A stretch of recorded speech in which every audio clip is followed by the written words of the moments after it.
Assalamualaikum warahmatullahi wabarakatuh. Perkenalkan, nama saya Fakihah Nurul Ramadhani dengan NIM D002151. Hari ini, saya akan membuat laporan praktikum anatomi blok 1.3.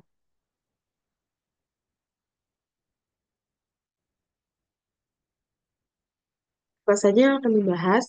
Yang pertama ada dinding abdomen, yang kedua tractus digestivus superior, yang ketiga ada tractus digestivus inferior. Laporan yang pertama, Alif baru saja flexing ke circle tongkrongannya gara-gara perutnya mirip batu sobek. Pas mereka nongkrong, teman-temannya yang merasa insecure bertanya ke Alif bagaimana cara biar bisa six pack maksimal. Alif sebagai gym bro yang profesional memulai penjelasan tentang anatomi otot yang bikin perut jadi kotak-kotak. A. Jelaskan tentang pembagian lapisan-lapisan dinding abdomen anterior dan posterior. B. Jelaskan sistem otot yang ada di abdomen. C. Jelaskan struktur penggantung yang menjaga organ pencernaan pada posisinya.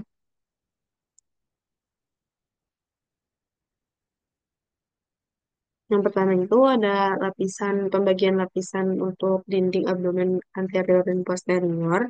Jadi untuk lapisan abdomen posterior dan anterior ini tidak jauh beda. Untuk yang anterior ini, dia ada 7 lapis, sedangkan untuk yang posterior itu ada 5 lapis. Untuk eh, yang abdomen anterior atau anterolateral, itu 7 lapis. Pertama dimulai dari kulit. Nah, kulit ini bagian paling superficial, dan dia melekat secara longgar ke jaringan di bawahnya, kecuali untuk umbilikus. Kalau umbilikus itu jaringan parut padat. Terus yang lapisan kedua ada lapisan superficial atau fascia superficial, dan dia juga ada 2 bagian. Yang pertama ada fascia camper dan yang kedua ada fascia scarpa. Nah, untuk fascia camper ini dia subkutan atau jaringan lemak, jadi panicus adiposus. Sedangkan untuk fascia scarpa itu dia stratum membranosus.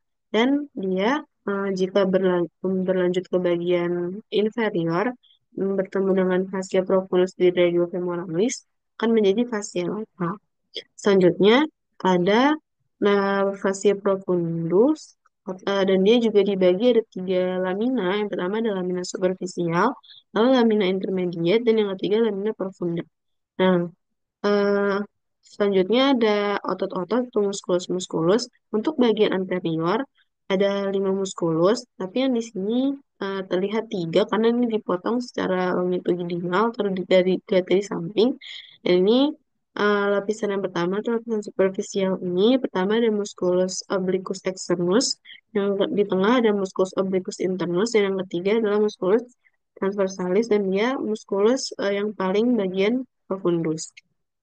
Lalu setelah ada muskulus, ada fascia transversalis yang putih ini. Dan sebenarnya untuk fascia transversalis di setiap otot, di setiap muskulus ini ada, hanya terlihat jelas di muskulus transversalis. Makanya di gambar ini, bagian putih ini hanya terlihat di muskulus transversalis. Di musculus transversus.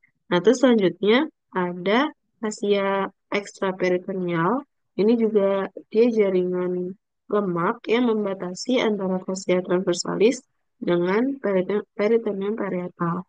Nah, untuk peritoneum parietal itu lapisan terakhir dari eh, lapisan abdomen. Nah, dia juga nanti dibagi 2 menjadi peritoneum parietal yang melapisi dinding abdomen dan peritoneum visceral yang akan lanjut melapisi secara langsung dan melekat langsung ke organ-organ visceral. Lanjut, selanjutnya ini untuk yang posterior, dia sama dengan lapisan abdomen anterior, hanya saja berbeda di bagian muskulusnya. Nah, untuk dimulai dari superficial itu kulit, lalu selanjutnya ada fascia fascia superficialis dorsum, dan eh, dia langsung langsung ke bagian muskulus. Jadi ada di muskulus di posterior abdominal itu ada 4 lapisan, dan yang pertama itu lapisan pertama atau lapisan paling superficial itu ada muskulus transversum. Selanjutnya, lapisan kedua dan lapisan ketiga untuk untuk posterior abdominal ini, dia muskulusnya sama. Nah, untuk yang lapisan kedua ini, dia ada muskulus interspinalis, lalu ada musculus obliquus internus abdominis dan musculus multifidus. Nanti untuk lapisan terakhir itu ada musculus quadratus lumborum ini, terus musculus iliopsoas dan musculus transversus abdominis. Nah, setelah lapisan musculus itu ada fascia extraperitoneal yang jaringan lemak dan yang terakhir itu ada peritoneum parietal. Itu untuk lapisan posterior abdomen.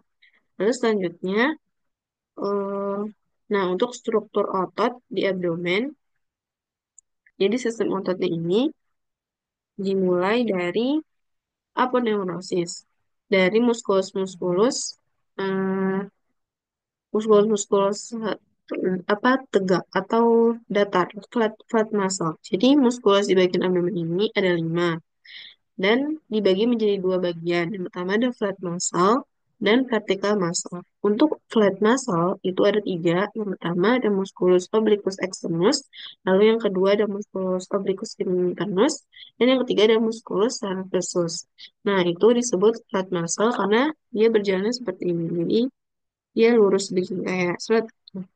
Lalu yang bagian kedua itu ada vertical muscle atau muskul apa atau otot yang tegak. Yang dia begini lurus begini itu ada musculus rectus abdominis dan musculus pyramidalis yang kecil ini. Ini musculus pyramidalis. Lalu selanjutnya sistem otot di bagian abdomen ini jadi muskulus-muskulus flat muscle. Jadi flat muscle yang ada 3 tadi membentuk aponeurosis. Aponeurosis ini nantinya akan menjadi vagina muscular recti yang akan membungkus muskulus-muskulus vertikal, yaitu musculus rectus abdominis dan musculus pyramidalis. Nah, terus untuk tengah sini, yang garis ini namanya linea alba, dan linea alba ini terbentuk dari penebalan aponeurosis dari musculus obliquus externus. Nah, aponeurosis dari musculus obliquus externus selain membentuk linea alba, dia juga batas bawahnya ini akan membentuk ligamentum inguinalis dexter dan sinister dan yang nantinya akan membentuk kanalis inguinalis. Itu untuk aponeurosis musculus obliquus externus. Lalu selanjutnya untuk vagina muscular recti yang tadi yang terbentuk dari aponeurosis flat muscle yang membungkus musculus rectus abdominis dan musculus pyramidalis, dia juga punya struktur. Jadi ini bisa dilihat untuk yang A. Yang A ini bagian 3/4 superior atau bagian atas. Bagian atasnya ini bisa dilihat untuk aponeurosis dari 3 flat muscle ini membungkus atau melingkupi seluruh bagian depan dan bagian belakangnya musculus rectus abdominis. Sedangkan untuk yang gambar B, ini dia seperempat seperempat inferior dari bagian perut. Jadi eh, bisa dilihat juga aponeurosisnya ini hanya melingkupi atau hanya menutupi bagian depan dari musculus rectus abdominis, sedangkan bagian belakang ini tidak ada aponeurosis. Jadi, fase transversalis ini akan langsung melekat ke musculus rectus abdominis. Lalu selanjutnya, selain selain musculus rectus abdominis dan musculus pyramidalis, vagina muscular recti juga diisi sama arteri vena epigastrica superior, arteri vena epigastrica inferior, ujung terminal dari nervus intercostalis 7 sampai 11 dan nervus subcostalis. Nah, terus selanjutnya untuk perut kotak-kotak, kenapa perut itu bisa kotak-kotak? Karena musculus rectus abdominis ini akan dibatasi atau akan dibagi menjadi beberapa bagian. Nah, itu akan dibagi oleh tendinous intersection. Nah, ini jadi garis-garis ini namanya intersection tendinous. Nah, dia ada 3. Pertama, ada di setinggi proses yang terus terletak sejajar dengan umbilicus. dan ada di antara keduanya. Jadi ini yang membuat kenapa perut atlet atau perut orang itu bisa kotak-kotak karena muscle sectus abdominisnya dibagi sama tendinous eh, intersectionis. Nah, terus selanjutnya ah untuk untuk yang tadi yang 3/4 inferior, eh, 3/4 superior dan 1/4 inferior ini juga dibatasi sama arcuate line. Betul ini ya, arcuatus. Jadi dia membatasi antara bagian atas dan bagian bawahnya. Dari bagian atas dan bagian bawah dari perut yang bagian bawah ini kan nanti langsung melekat ke fascia transversalis, sedangkan bagian atasnya kan di bagian depan dan bagian belakangnya dilingkupi sama aponeurosis. Nah, ini yang membatasi namanya arcuate line. Selanjutnya, ini untuk struktur yang menggantung dan dia membuat organ pencernaan ini tetap berada di tempatnya walaupun kita bergerak itu ada dua. Yang pertama itu ada mesenterium dan omentum.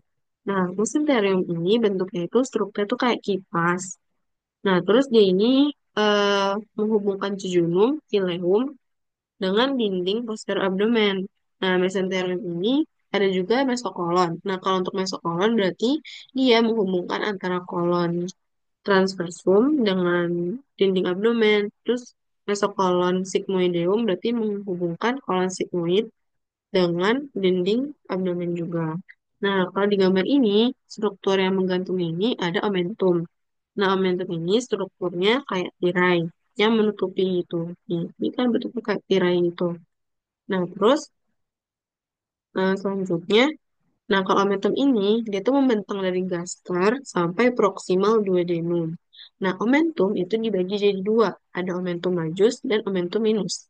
Kalau omentum majus, dia itu asalnya dari mesenterium dorsalis yang melekat di curvatura major gaster ke duodenum pars superior. Jadi bisa dilihat di sini, bagian yang besar ini yaitu omentum majus. Jadi melekat dari curvatura major gaster sampai pars superior dari duodenum. Jadi dari sini sampai sini. Ini untuk momentum majus. Nah, di momentum majus ini ada 4 struktur. Yang pertama, ada ligamen gastrolienalis, yaitu menghubungkan gaster sama lien. Terus yang kedua ada ligamen gastrocolica, itu menghubungkan gaster sama kolon, kolon transversum. Lalu selanjutnya ada ligamentum gastrofrenica, yaitu menghubungkan gaster sama diafragma. Lalu yang keempat, yang terakhir itu ada ligamentum splenorenalis. Nah, itu menghubungkan antara lien dengan ginjal. Nah, terus selain itu di omentum majus itu juga ada arteri vena gastroomentalis dexter et sinister. Nah, terus itu untuk omentum majus.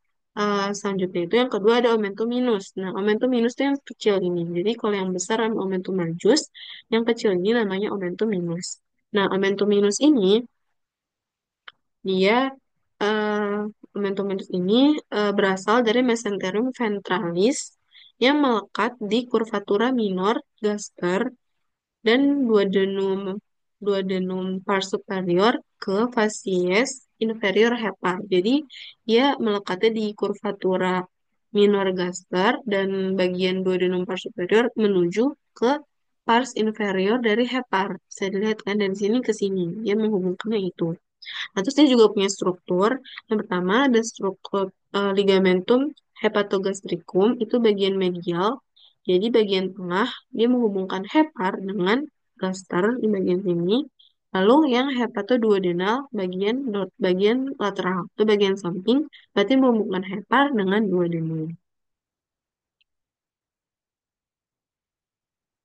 Selanjutnya, laporan kedua, Randy adalah seorang mahasiswa yang sangat gemar menghadiri acara makan bersama, terutama terutama di restoran dengan konsep all you can eat.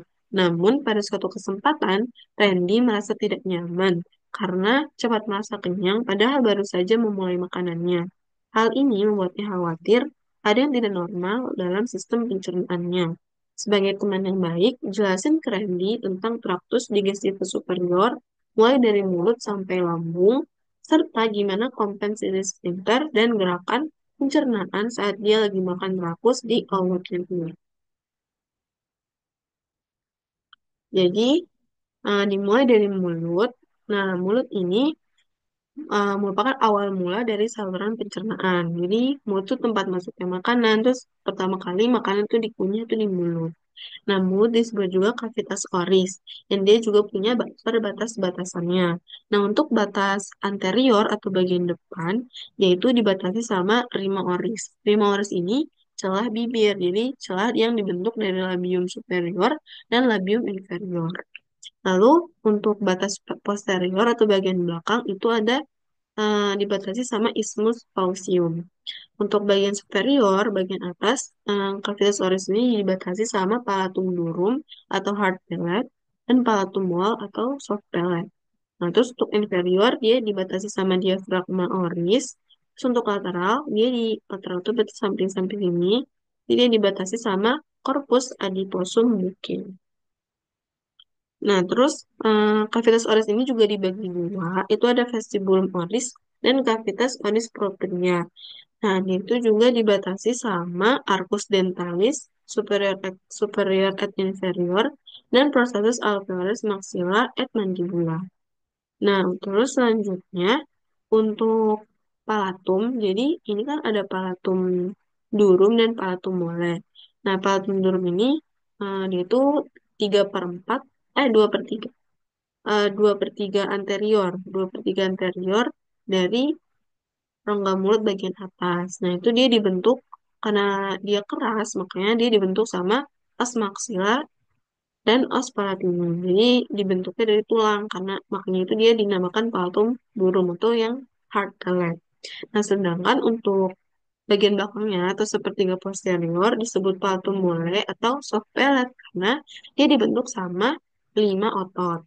Nah, 5 otot ini ada eh, disebut juga telepup atau yang pertama tensor tensor levi palatini, terus ada levator levi palatini, terus ada uvule, musculus uvule, terus musculus palatoglossus, dan yang kelima ada musculus palatopharyngeus. Nah, fungsinya dari palatum molek ini selain dia sebagai batas superior dari cavitas oris, dia juga berfungsi sebagai pembatas orofaring dengan nasofaring pas kita berbicara atau kita menelan makanan. Jadi kan ini ada nasofaring dan orofaring dan dia membatasi itu bagian palatum molenya. Nah, terus itu untuk mulut. Selanjutnya untuk lidah. Jadi untuk lidah itu ada dua bagian itu. Yang pertama apex, yang kedua ada dorsum. Apex itu bagian pinggir banget nih, apex. Oh, ini namanya margo atau tepi. Nah, apex ini bagian yang langsung berbatasan sama gigi kita. Terus untuk margo ini bagian margo. Nah, terus selanjutnya untuk dorsum, berarti selain apex yang di sini, langsung dorsum semua. Nah, dorsum ini dibagi jadi dua pars juga. Yang pertama ada pars presulcalis, terus yang presulcalis yang segini, terus yang ke belakang ini namanya pars postsulcalis linguae.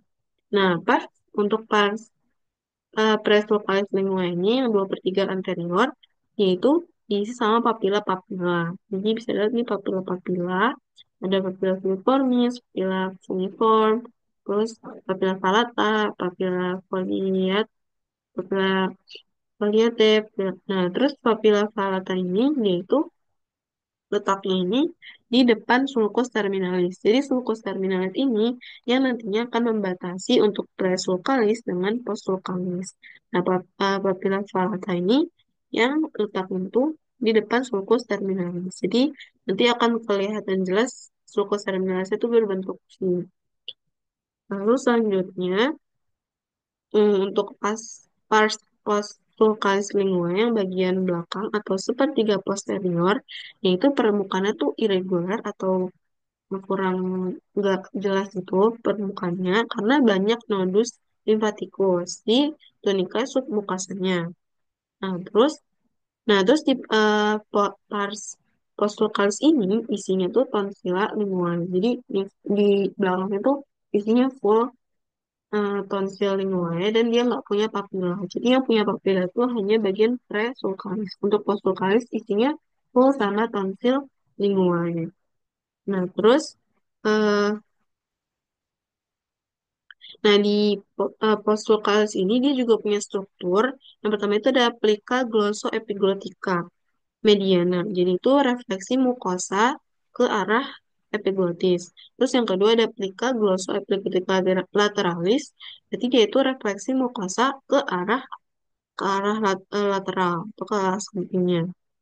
Nah, terus selanjutnya ada vallecula epiglotica. Nah, vallecula epiglotica ini celah antara dua pelika tadi, dua pelika yang glossoepiglotica mediana dengan pelika glossoepiglotica lateralis. Nah, itu celahnya itu namanya vallecula epiglotica. Nah, vallecula epiglotica ini sebagai tempat kalau misalnya jika kita makan terus ternyata ada benda-benda tumpul yang tertelan. Nah, itu nanti dia akan terkumpul di vallecula epiglotica. Nah, terus yang struktur keempat di postsulcalis ini ada fossa piriformis.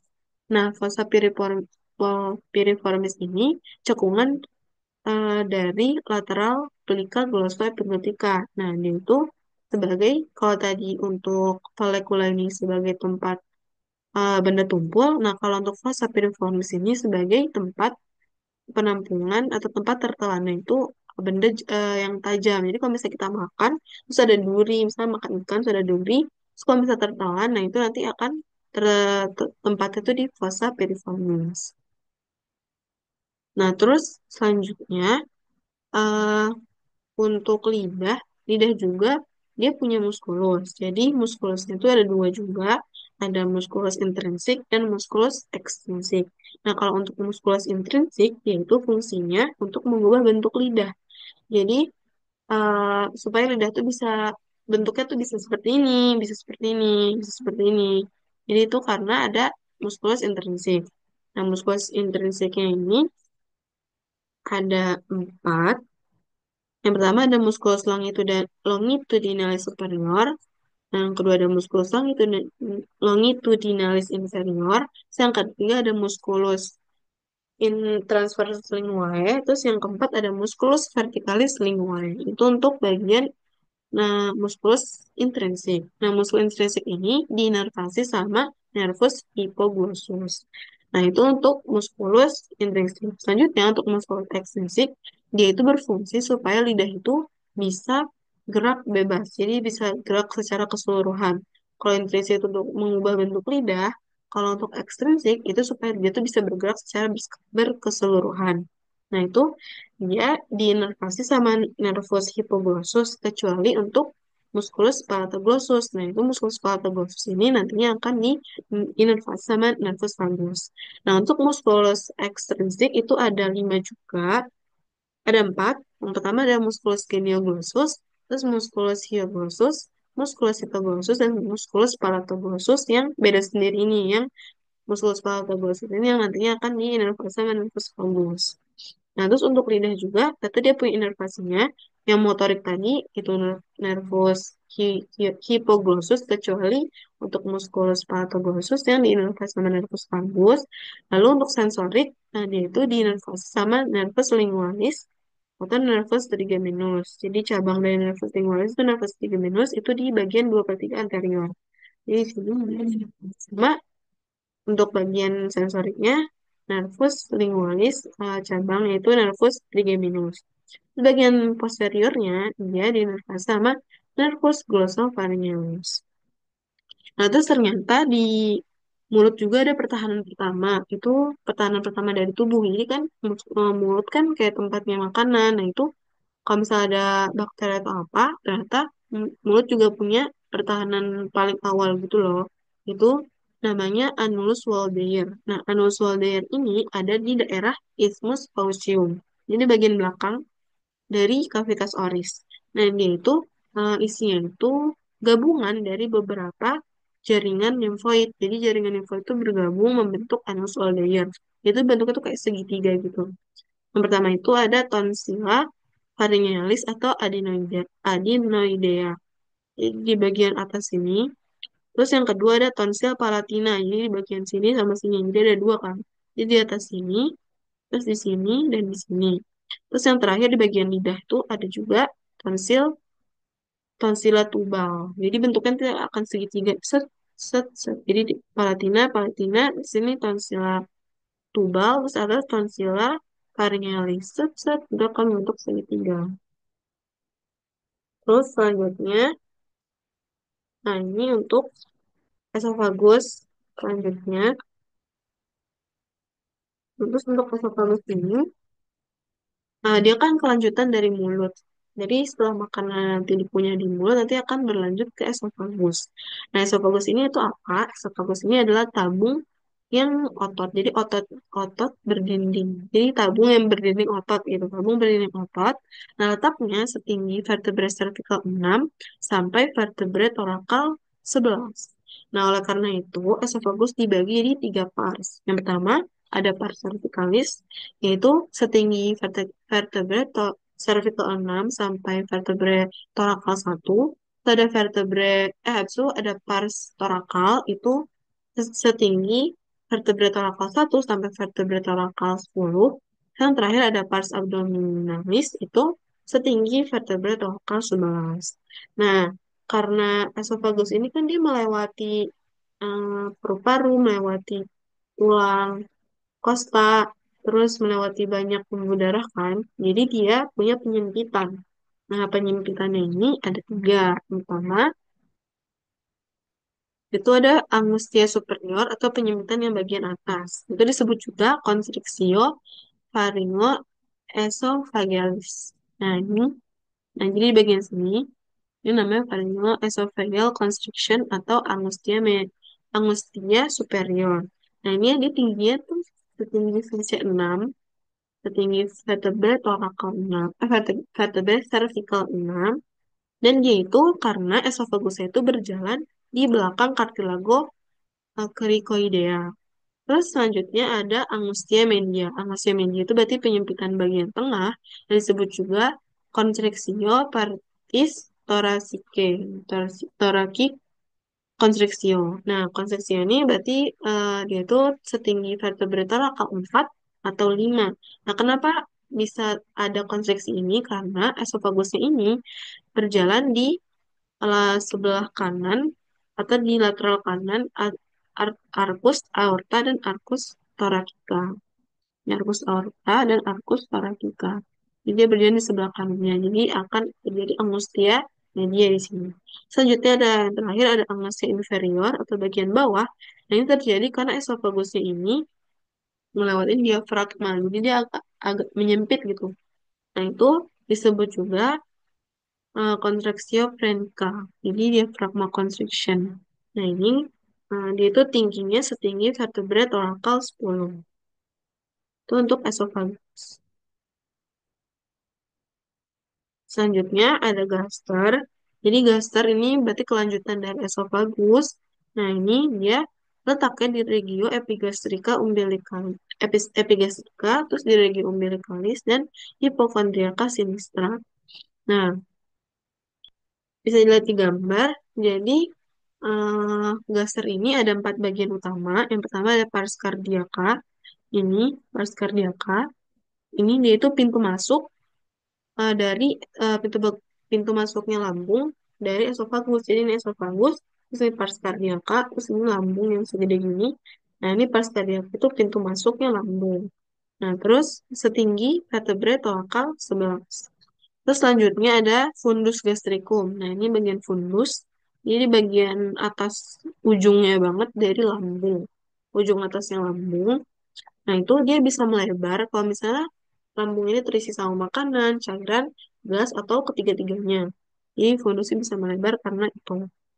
Nah, terus dia itu di antara fundus sama esofagus nanti ada incisura cardiaca atau cardial notch. Jadi bagian bisa dilihat kan ini fundus, terus ini esofagus. Nah, di antara keduanya itu ada incisura cardiaca. Terus setelah fundus ada korpus gastricum atau badi. Nah, ini korpus yang segede ini, dia bagian paling besar dari lambung. Terus selanjutnya ada pars pylorica, ini pylorica segini. Nah, terus dia dibagi dua.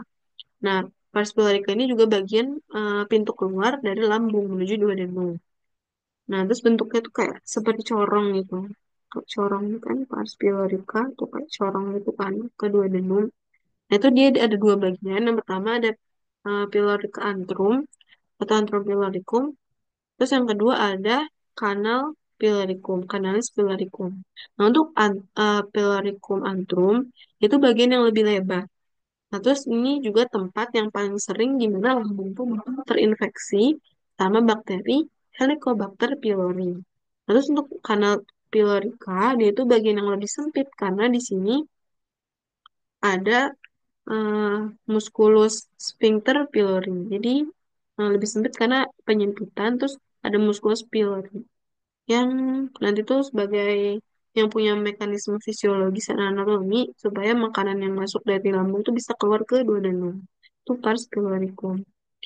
Nah, terus selanjutnya gaser nih punya dua lubang yang tadi itu ada lubang orificium cardiacum sama orificium pyloricum. Nah, orificium cardiacum itu orificium cardiacum ini dia itu nggak punya sphincter. Jadi punya jadi dia tuh nggak punya mekanisme fisiologis oleh sphincter fisiologis, tapi dia tuh bisa nahan makanan supaya nggak keluar oleh gastroesophageal.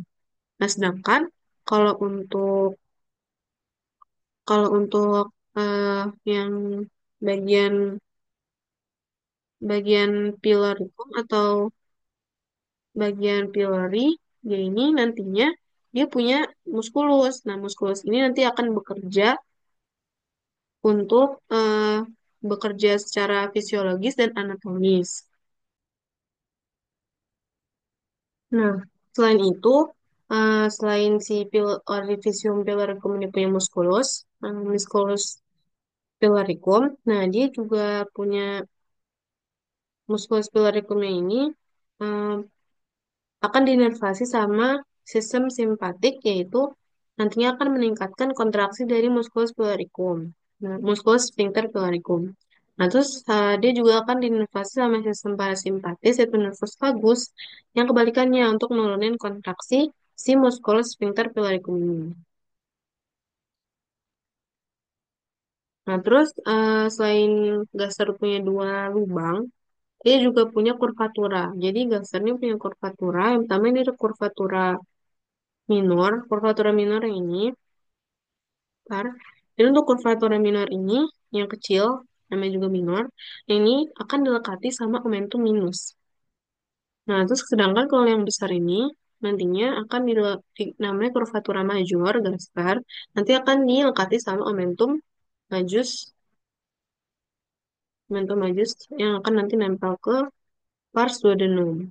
Nah, terus gaster juga punya lapisan. Jadi lapisan itu pertama ada tunica serosa, terus ada tunica muscularis, tunica submucosa, dan tunica mucosa. Nah, tunica muscularisnya itu lapisan-lapisan otot pada pada gaster ini ada punya tiga lapisan. Jadi kalau untuk yang lain tuh biasanya hanya dua lapisan otot. Untuk gaster dia punya tiga lapisan otot. Itu stratum longitudinal atau bagian paling luar, terus ada stratum circular, circular ini yaitu bagian yang agak tengah, terus stratum oblique. Jadi dia bagian paling dalam. Nah, ini memungkinkan supaya otot ini punya kekuatan buat mengocok makanan tuh lebih kuat, bukan? Terus untuk tunika mukasanya nanti akan membentuk ruge atau lipatan-lipatan. Jadi bagian ini yang ruge yang agak berkerut-berkerut ini namanya ruge dan itu di bagian tunika mukasanya. Nah, terus selanjutnya, gimana sih kompensasi kalau misalnya seseorang itu makan kayak makan di all you can eat yang makan rakus untuk kompensasi sphincter bagian atas sama sphincter bagian bawahnya juga gerakan peristaltik.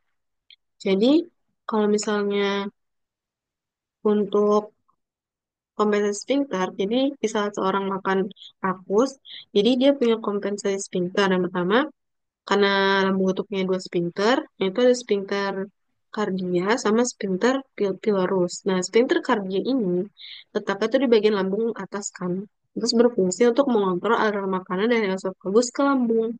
Jadi, kalau seseorang makan makan rakus atau makan banyak, nah si sphincter ini, sphincter kardia ini bakal membuka tuh lebih lama. Jadi sebenarnya kan membukanya kan cepat gitu kan, karena kalau misalnya agak lama itu bisa isi lambung tuh bisa ke atas, sedangkan ini nggak boleh.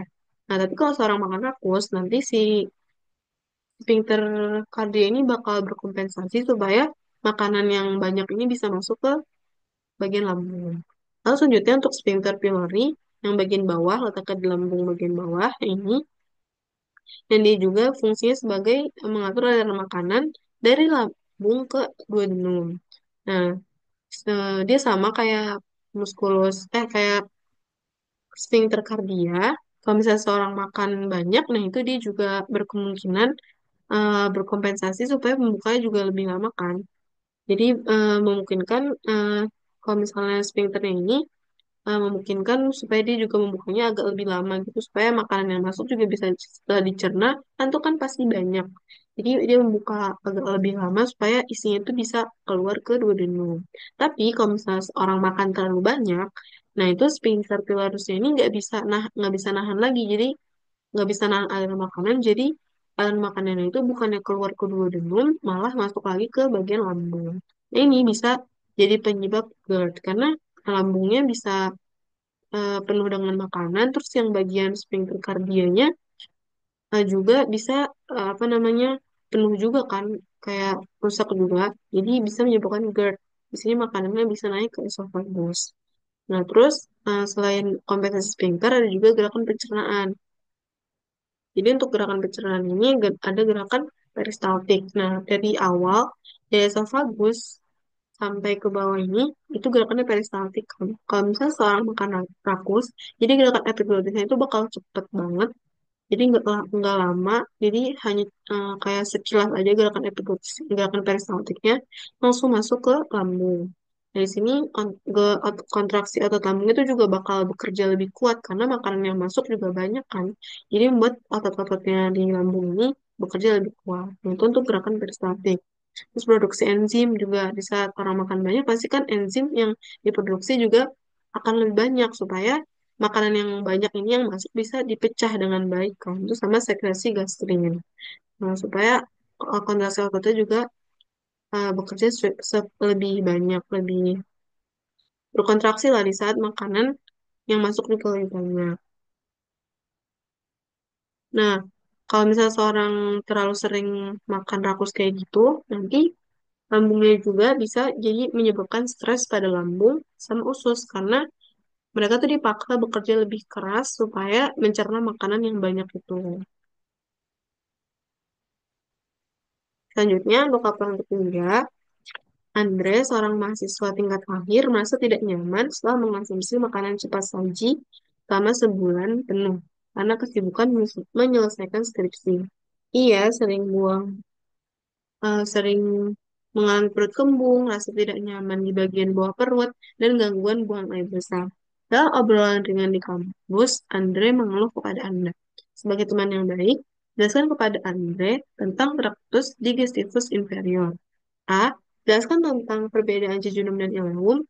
B. Jelaskan struktur bangunan di kolon. C. Jelaskan struktur anatomi yang berhubungan dengan pengeluaran feses. Nah, untuk yang pertama, perbedaan jejunum dan ileum.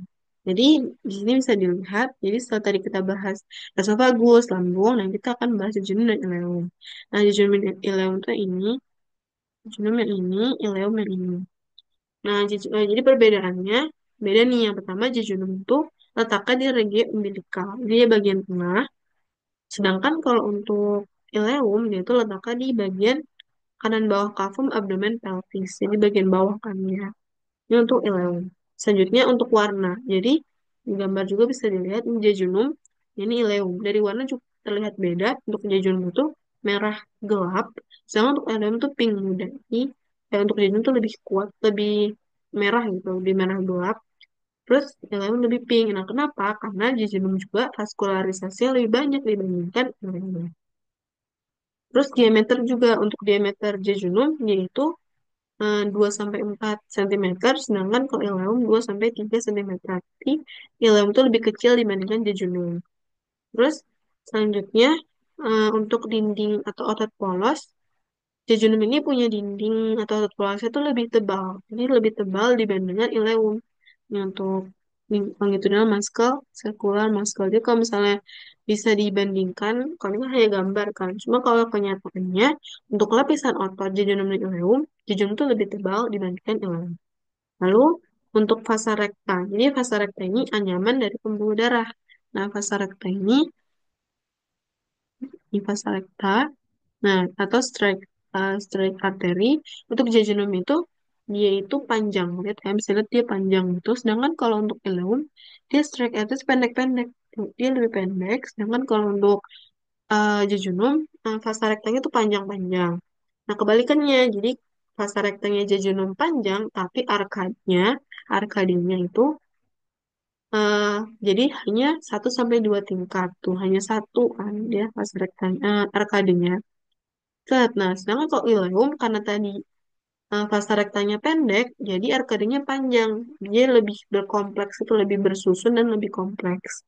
Tuh bisa lihat lebih bertumpuk-tumpuk gitu dibandingkan ini cuma satu aja. Nah, itu untuk fasa rekta dan arkade jejunum dan ileum. Selanjutnya untuk lemak mesenteri. Nah, lemak mesenteri ini bisa dilihat kalau untuk jejunum itu dia lebih dikit gitu, lebih dikit karena cuma bagian sini. Jangan kalau ileum dia full kan, dia lebih kuning, lebih banyak itu untuk mesenterinya. Terus untuk plaque tire, nah untuk jejunum tuh dia nggak, kalau digambarin dia nggak ada. Tapi sebenarnya ada, cuma sedikit. Nah, untuk ileum tuh dia banyak nih di sini plaque tire. Lihat jelas kan di sini perbedaannya. Plaque tire ada, sedangkan untuk jejunum nggak ada. Ada tapi sedikit. Terus selanjutnya ada pelika circularis. Nah, pelika circularisnya ini circular folds. Nah, itu untuk pelikanya jejunum tuh dia lebih dalam, lebih besar dan lebih tinggi. Jadi tinggi dalam terus rapat gitu. Besar, tinggi, rapat. Nah, aku bisa lihat. Nah, sedangkan kalau untuk uh, pelika circularisnya ileum dia kayak nggak ada gitu kan, kayak sedikit terus jarang. Terus kadang terus di bagian distalnya dia sama sekali nggak ada gitu untuk pelika circularisnya. Itu perbedaan jejunum dan ileum.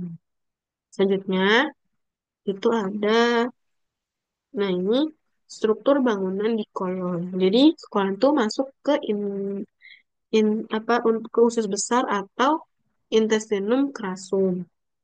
Ini pertama ada kolon ascendens, terus ada kolon transversum, terus ada kolon descendens, sama kolon sigmoid.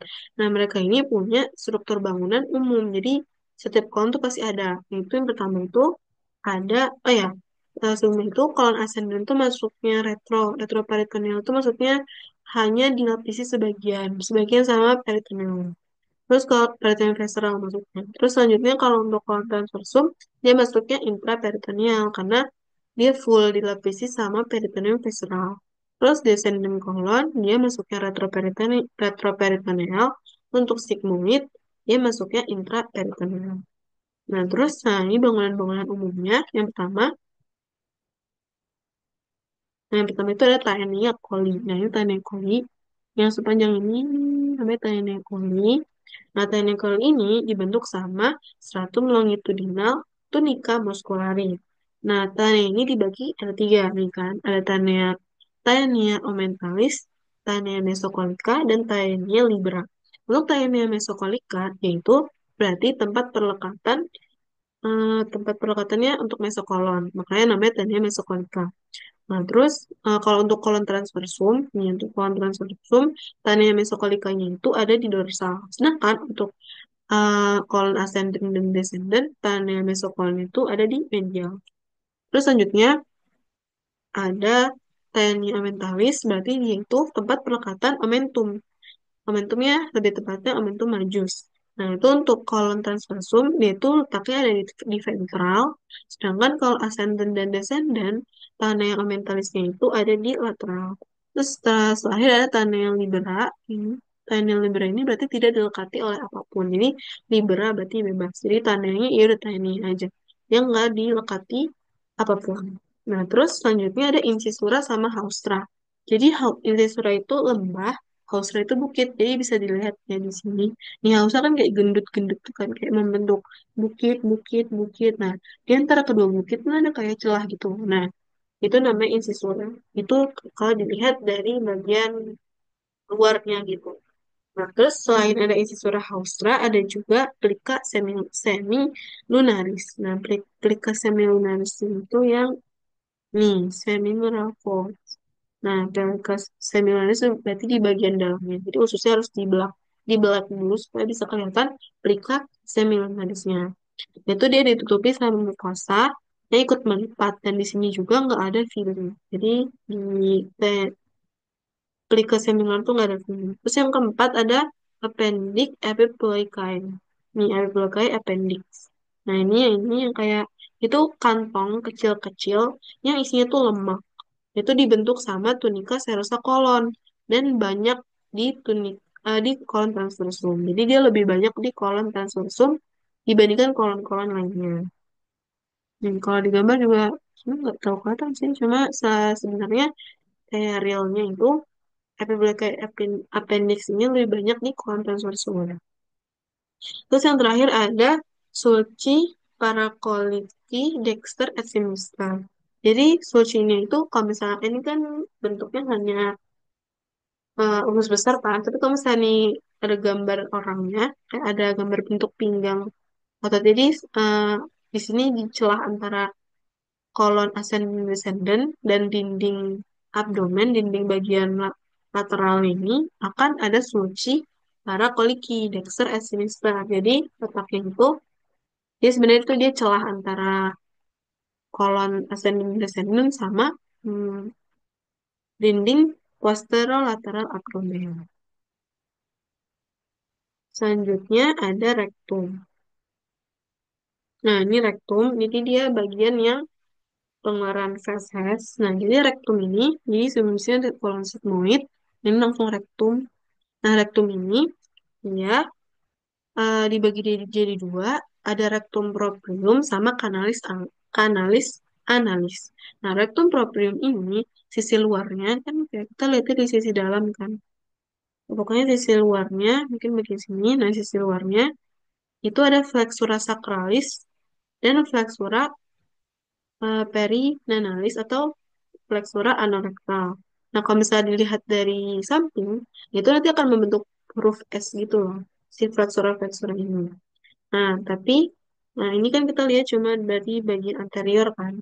Nanti untuk flexura anorektal atau flexura perinanalis ini, itu fungsinya, ada fungsinya, itu fungsinya supaya menjaga kontinensi tinja lewat tonus otot puborektalis. Jadi supaya eh, kontinens kontinensi tinjanya itu tetap terjaga baik gitu. Itu dengan flexura perinanalis atau flexura anorektal. Nah, terus itu untuk sisi luar dari rectum proprium. Nah, untuk bagian dalam atau bagian dalam dari rectum proprium ini ada lipatan transversal. Itu namanya plica transversalis recti atau Houston. Nah, ini Houston. Nah, ini bagian dalamnya. Ini lipatan gitu. Nah, terus di bawahnya ini ada ampula. Ampula yang mana ya? Nah, nih ampula. Nah, bagian sini ada ampula kan. Jadi di sini ada Houston, di sini ada ampula. Nah, ampula ini ampula rekti. Jadi di mana rektumnya ini melebar. Jadi rektum itu kan melebar. Nah, terus ampula rekti ini punya kemampuan untuk berelaksasi. Karena fungsinya itu kan untuk menerima dan menahan akumulasi tinja. Jadi tinja yang datang dari kolon sigmoid menuju rektum itu akan ditahan dan diakumulasi di ampula rekti. Jadi di rektum kan akan ditahan di rektum. Makanya rektum punya punya ampula rekti supaya bisa menjaga dan menahan akumulasi massa tinja sampai dia dikeluarkan saat buang air besar. Nah, itu untuk bagian dalam dari rektum proprium. Terus bagian kedua dari rektum itu ada kanalis analis. Nah, kanalis analis ini dia tuh di lapisan ini, kalau atau di zona ini lapisan otot itu berkembang dengan baik. Terus stratum longitudinal itu lengkap. Terus dia letaknya di bagian bawah diafragma pelvis dan berakhir di anus. Nah, ini nggak tahu sih yang mana, tapi intinya dia di bagian kanalis analis. Dia di bagian sama-sama rektum, cuma bagian bawah itu kanalis analis. Itu dibagi jadi tiga segmen. Yang pertama ada zona kolumnaris. Nah, zona kolumnarisnya terdiri dari lipatan longitudinal kolumna kolumna rectalis atau Morgagni. Nah, itu epithalatus epitel kolumner atau kuboid. Itu zona yang pertama. Terus yang kedua ada zona pecten analis. Nah, zona pecten analis yang benar. Ini pecten analis. Nah, ini pecten analis. Bagian sini zonanya. Set. Nah, ini. Nah, dia itu epitelnya udah berubah dari epitel kolumner atau kuboid yang tadi di zona kolumnaris, dia akan berubah di pecten analis jadi epitel squamous kompleks non kornifikasi yang nantinya itu akan nimbulin zona putih. Nah, terus di sini juga ada linea pectinat atau linea denta. Nih, linea pectinat di sini atau disebut juga linea denta. Dent, dentat linea. Nah, terus di sini juga ada valvula anales. Valvula anales. Nah, valvula anales. Jadi di zona akta penel aktan, pektan analis. Terus yang ketiga ada zona kutanea. Nah, zona kutanea ini bagian sini, zona kutanea ini dia itu udah kulit. Jadi udah kulit eksternalis yang dibatasi secara tidak konsisten sama linea anokutaneus. Nah, ini lineanya di bagian zona kutanea itu udah kulit bagian eksternal gitu. Nah, terus dibatasi sama linea anu ko anokutaneus. Nah, terus yang terakhir ada zona hemoroid. Nah, zona hemoroid ini berarti bagian bagian zona hemoroid. Nah, ini jadinya nanti akan di bagian sini ya sih zonanya. Jadi agak bagian bawah. Nah, itu dia sebagai tempat yang kemungkinan itu bakal terjadi benjolan hemoroid. Nah, atau kita sebut penyakit itu ambegen atau nggak wasir. Nah, itu terjadi karena pelebaran vena hemoroidal. Hemoroidal. Nah, itu untuk bagian rektum. Mungkin sekian yang bisa saya jelaskan. Mohon maaf apabila banyak salah kata. Terima kasih. Wassalamualaikum warahmatullahi wabarakatuh.